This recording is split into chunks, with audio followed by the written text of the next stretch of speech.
షాబాద్ మండలంలో హైతాబాద్ గ్రామంలో ప్రభుత్వ ఉన్నత పాఠశాలలో ఈరోజు బుక్స్ డిస్ట్రిబ్యూషన్ దాత అయినటువంటి విద్యాసాగర్ గారు ఇక్కడ ఎన్నో రకాలుగా సేవా కార్యక్రమాలు జరుగుతుంటాయి. అందులో భాగంగా వారు కూడా ప్రతిసారి ఏదో రకంగా దాతగా ముందుకు వస్తున్నారు. ఆ కార్యక్రమానికి నన్ను ముఖ్య అతిథిగా ఆహ్వానించినందుకు ధన్యవాదాలు తెలియజేస్తున్నాను. నన్ను ఆహ్వానించడం కాదు, ఇంతమంది విద్యార్థుల మధ్యలో మనం కూడా పాలు పంచుకోవడం అనేది చాలా అదృష్టంగా భావిస్తున్నాను. ఇంకోటి ముఖ్య విషయం చెప్పాలంటే, ఈ రోజు ప్రభుత్వ పాఠశాలలో చదువుకున్న వాళ్ళు ఎంతో మంది పైకి వచ్చి ఎన్నో మేధావంతులయ్యి ఎన్నో చోట మనం మొన్న చూసినాము. 2-3 ప్రభుత్వ పాఠశాలల్లో చదివి టాప్ ర్యాంకులలో నిలబడి టాప్ ర్యాంకులలో నిలబడి ప్రభుత్వానికి రాష్ట్రానికి కూడా గర్వకారణంగా ఉన్నారు. అలాంటి గర్వకారణం కూడా ఈ మండలంలో ఉన్నటువంటి ఈ విద్యా సంస్థలన్నింటిలో కూడా ప్రభుత్వ పాఠశాలలో చదువుకున్న వాళ్ళు అన్ని విధాల క్రమశిక్షణతో చదువుకొని పైకి రావాలని, వారు కూడా రేపు పొద్దున భావి భారత పౌరులుగా తీర్చిదిద్దబడాలి ఈ పాఠశాలల నుంచి అని నేను కోరుకుంటున్నాను. ప్రభుత్వం అన్ని విధాలుగా అండగా ఉంటుంది.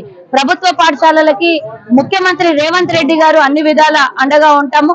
అన్ని సౌకర్యాల్ని మరి ఏదైతే ప్రతి మండలంలో కూడా ఒక మంచి విద్యా సంస్థల్ని నిర్మిస్తామని మొన్న ఎన్నికలకు ముందు చెప్పారు. అదే కూడా మేము కూడా అన్ని విధాల మేము ముందుకు వస్తూ ఉన్నాము. ప్రభుత్వం కూడా ఇక్కడికి ఏది అవసరం ఉన్నా కూడా ప్రభుత్వ పరంగా సహకారం ఉంటుందని కూడా తెలియజేస్తున్నాను.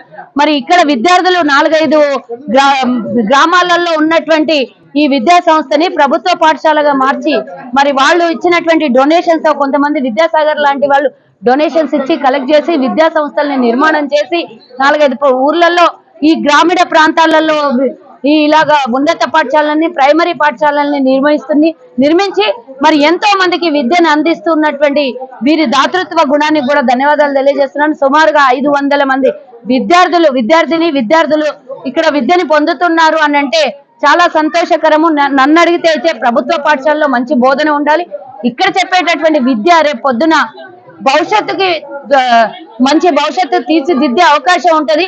ఎన్ని ప్రైవేట్ స్కూళ్లలో చూస్తున్నాం మనం, ఫీజులు చాలా అత్యధికంగా వసూలు చేసి తల్లిదండ్రులకు గుదిబండగా మారింది.